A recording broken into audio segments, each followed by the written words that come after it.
Rams Up, your favorite LA Rams podcast. You can also follow us on YouTube. Our YouTube handle is at LA Rams Up. Hey, we're not insiders here. We're just Rams fans that love talking about our LA Rams.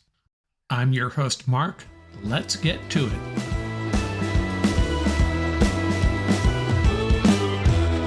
Welcome back, everybody. Episode 207 of Rams Up. We're continuing our player focus series this episode, taking a look at a couple of Rams running backs. And just a heads up, we're going to switch gears and start focusing on opponents, taking a look at all the teams the Rams will be facing this upcoming season. We'll start out with the Arizona Cardinals.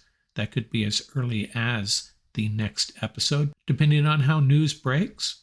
We're also going to continue our Classes in Session series. We had Paul Wally on a couple weeks ago, and we talked about offensive line gaps and defensive line techniques. That went over really well. We're going to get into some other really interesting stuff in the near future, so keep on the lookout for that.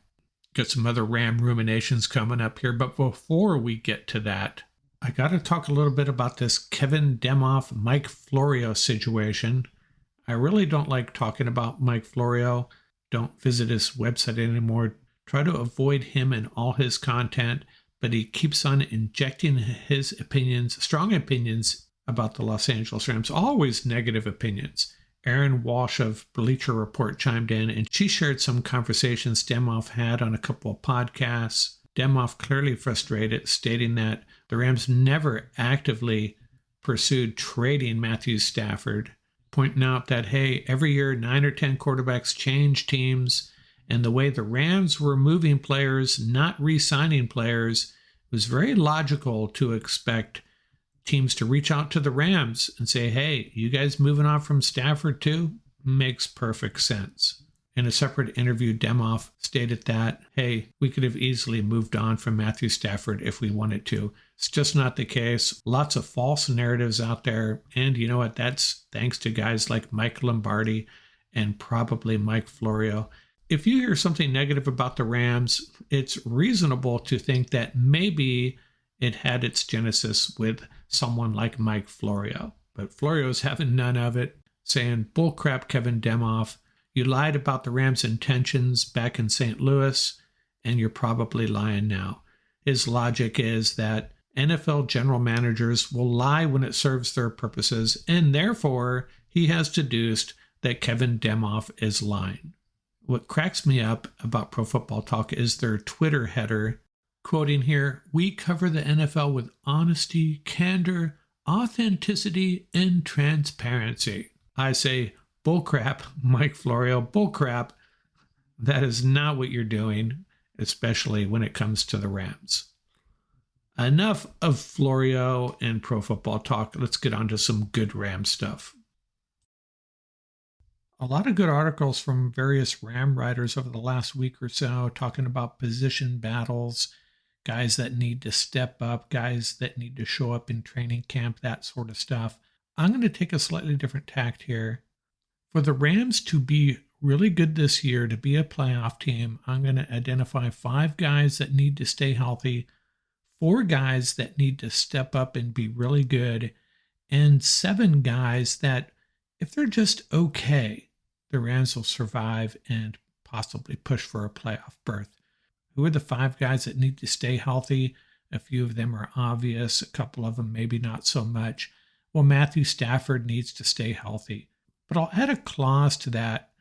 I have a really good feeling about Stetson Bennett. If something were to happen to Matthew Stafford, maybe we'd be okay, but I don't feel 100% confident about that. So Stafford needs to stay healthy, and Cooper Kupp needs to stay healthy, because without him, it's a pretty average wide receiver group.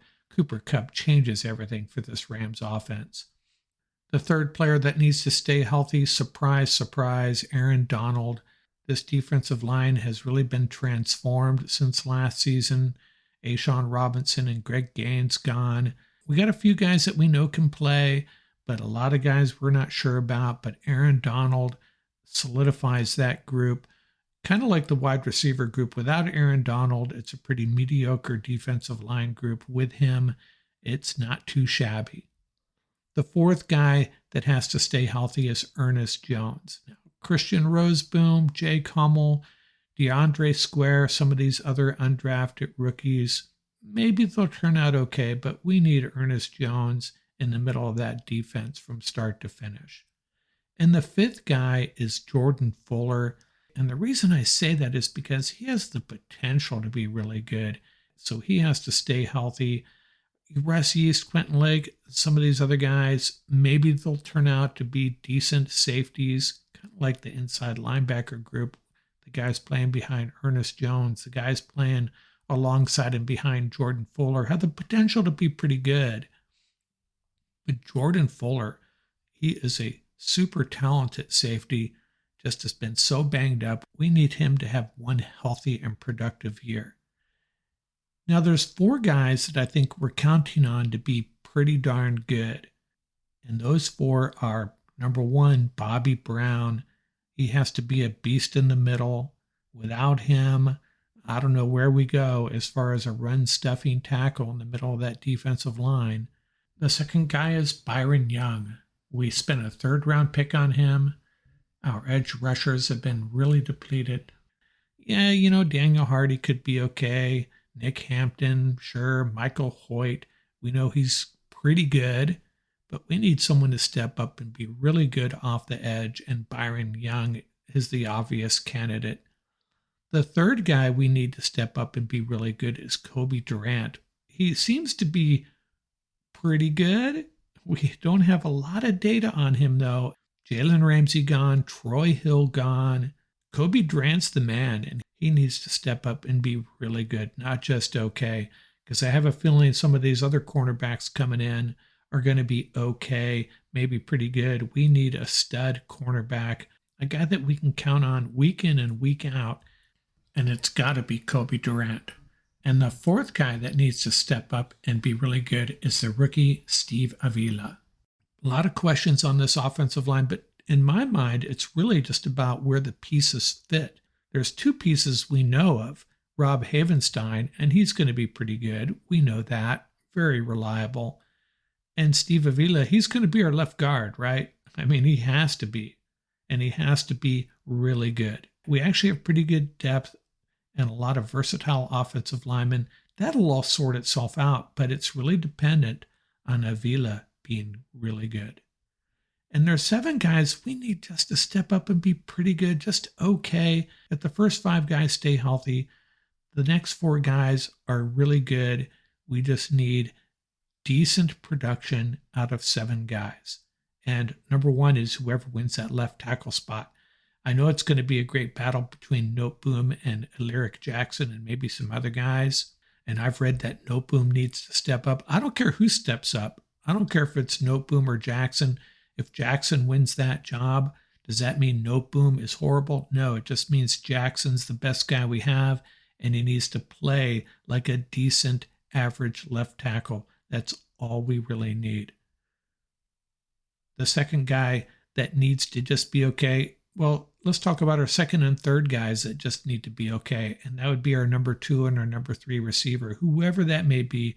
I suspect it's Van Jefferson and next man up, Tutu Atwell, Ben Skowronek, Demarcus Robinson, whoever it is, just be decent, be better than Allen Robinson was last year. That's all we can ask for. The fourth guy that needs to just be okay is whoever our number 2 linebacker is. When he runs out there to play alongside Ernest Jones, needs to be just okay. Needs to be Troy Reeder okay. How about that? And we'll be fine. The fifth guy that needs to be just okay is Cam Akers. Although we do have some guys behind him that I have a lot of faith in, have a lot of hopes for. Cam Akers, as our number 1 running back, it'd be nice if Cam Akers was just okay. Maybe no more fumbles in critical situations. Keep those sticks moving. Productive in the run and pass game. You don't have to be all pro. This offense will hum along pretty good with just an okay running back. The 6th guy that has to be just okay is Darion Kendrick. Now, we brought in the free agent Akella Witherspoon. I think he's a known quantity. He is going to be okay. He's going to be all right, and we'll use him against some bigger receivers, I think. Darion Kendrick, struggled last year, heard good things about him in minicamp. Rams probably put him on the field too early last year. If he's going to be our number 2 or 3 cornerback, he needs to be okay. And last year, I wouldn't say he was. I wouldn't say he was an okay cornerback. I think he had some really bad games, a few really bad plays, lots of key penalties. If Darion Kendrick can just be an average cornerback, we might be okay. And the last guy, the 7th guy that needs to just be okay, is our place kicker, Tanner Brown. A little bit nervous about that. I feel really good about our punter and our long snapper. Not too concerned there, but our kicker has to be reliable. Just be an average NFL place kicker, Tanner Brown. And if all these other things fall into place, the Rams will be well on their way to a playoff berth. That's my position. Feel pretty strongly about that. That's a lot to ask, though. It's not like, hey, we're going to the playoffs. Need 5 guys to stay healthy, 4 guys to be really good, and a bunch of other guys to be just average. Now, not all of these things have to necessarily line up for the Rams to get into the playoffs. Probably the 2 most important are Cooper Kupp and Aaron Donald's health. If a handful of these other things work out for the Rams, they could very well be a playoff team. I know that's going against the grain here. This is not what the experts are telling us. That's what I'm telling you. A lot to ask for, but if things line up, Rams could be a playoff team. The last thing I want to talk about before we get to our player focus segment is the Madden rating, the quarterback rating specifically. A lot of talk out there about Matthew Stafford being disrespected, the 22nd ranked quarterback, well behind Jared Goff, actually. I'm not going to get into this real deep. It's just a quarterback rating, but I think what we have is recency bias working against Stafford, weighing too much of what happened last year when he obviously wasn't 100%.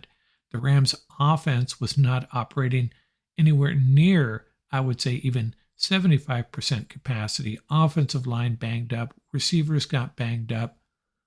It's going to be different this year, and he's going to outplay that rating. That's all I'm going to say about that.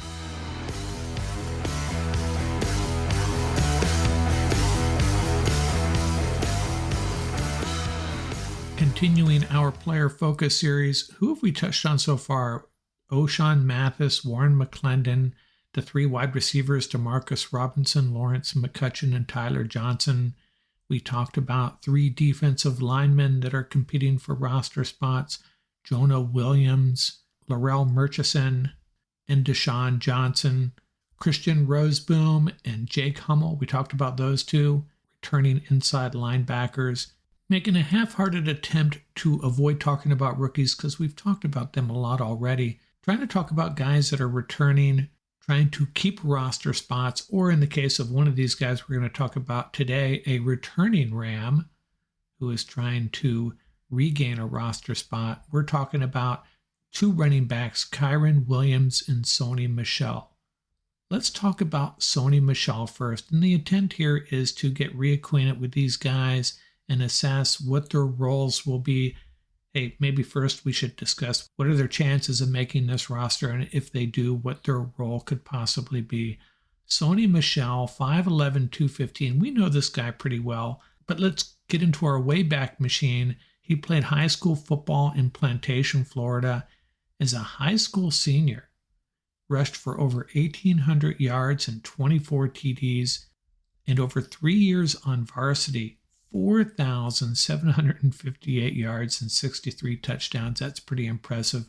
And that's why Rivals.com had him as a 5-star recruit and was ranked as the 3rd best running back coming out of high school that year, the 13th best player overall.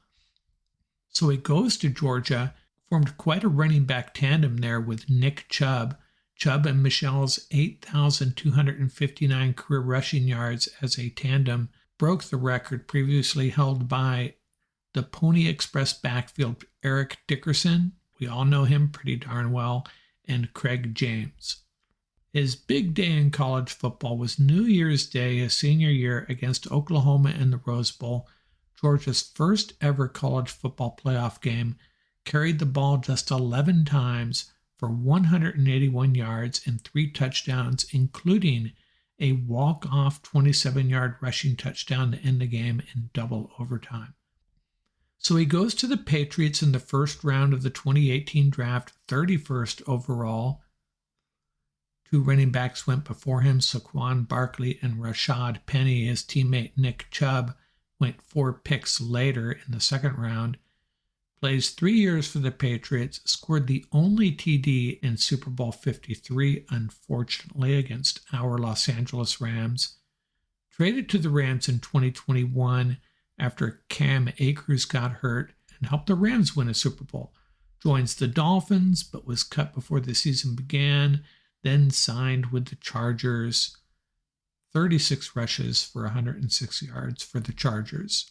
In his career, he's played in 65 games, 779 rushes, over 3,000 yards and 18 touchdowns. In 2021 with the Rams, Akers hurt, of course, 208 rushes, 845 yards, 4 TDs, a respectable 4.1 average.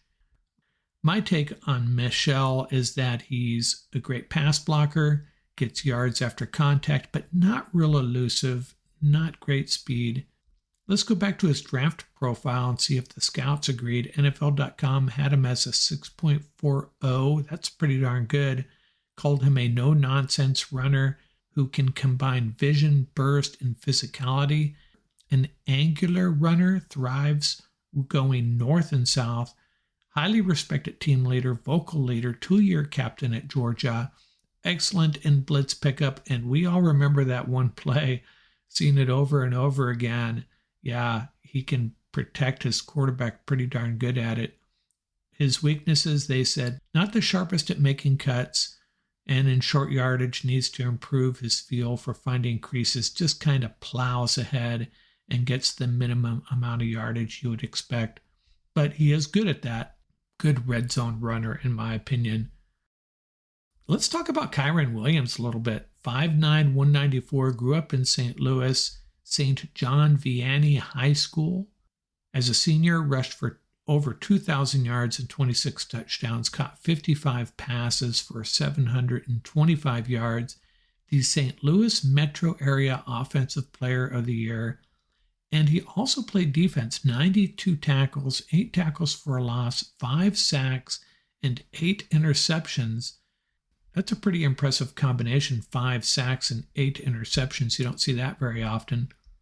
So the Rams pick him in the 5th round of the 2022 draft, number 164 overall.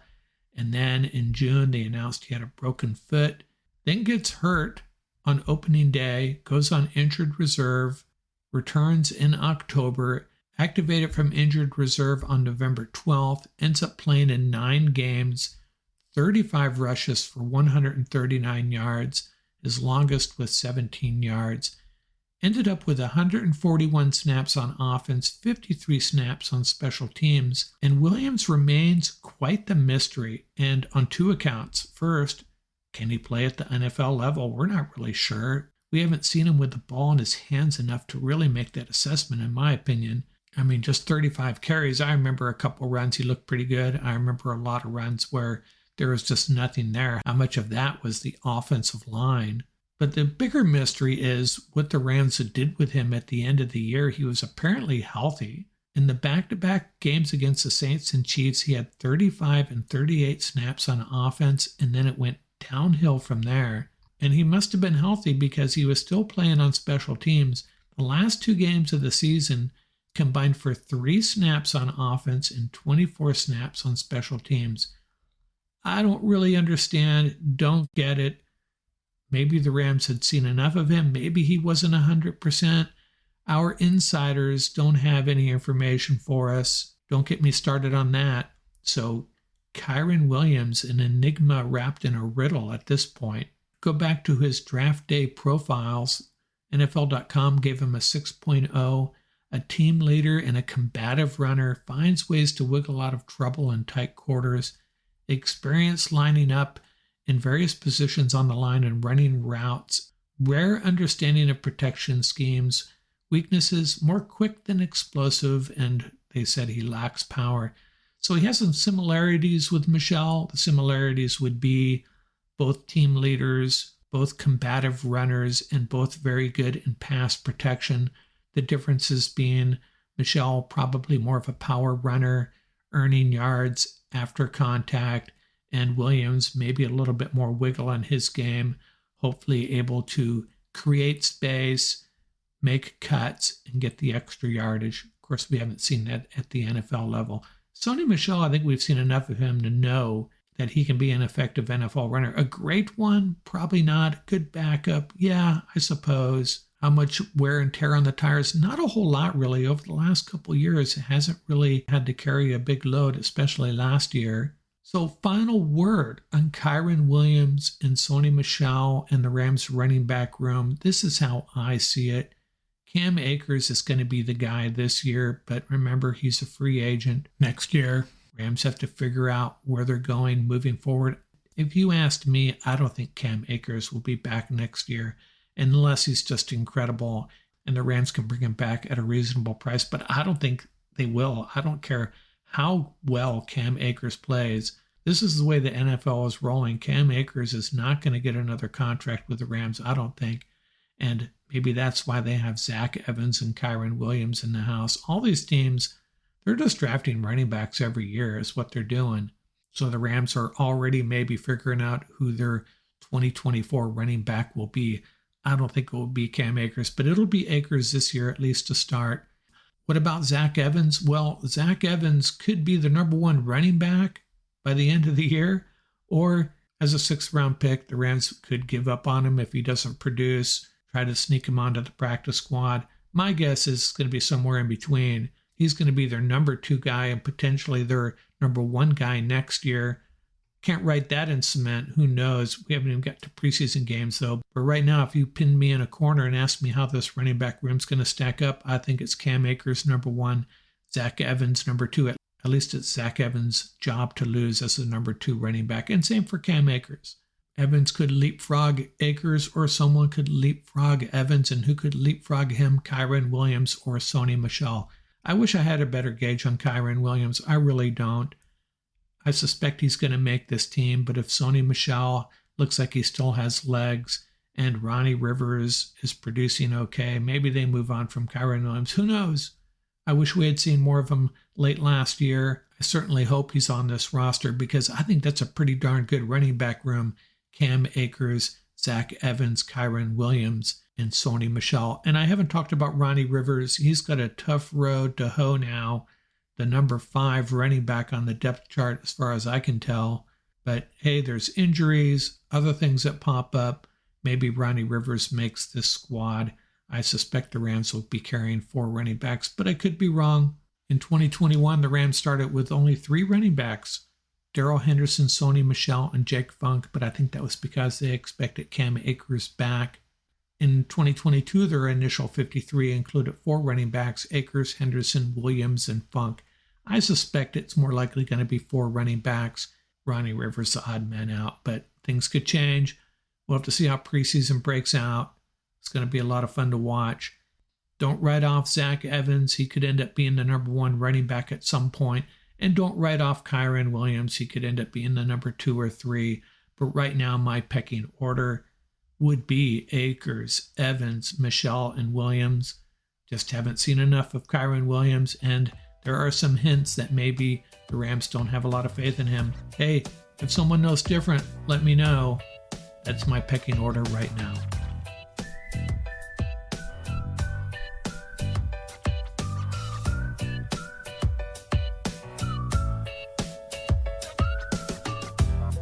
That's going to do it for this episode.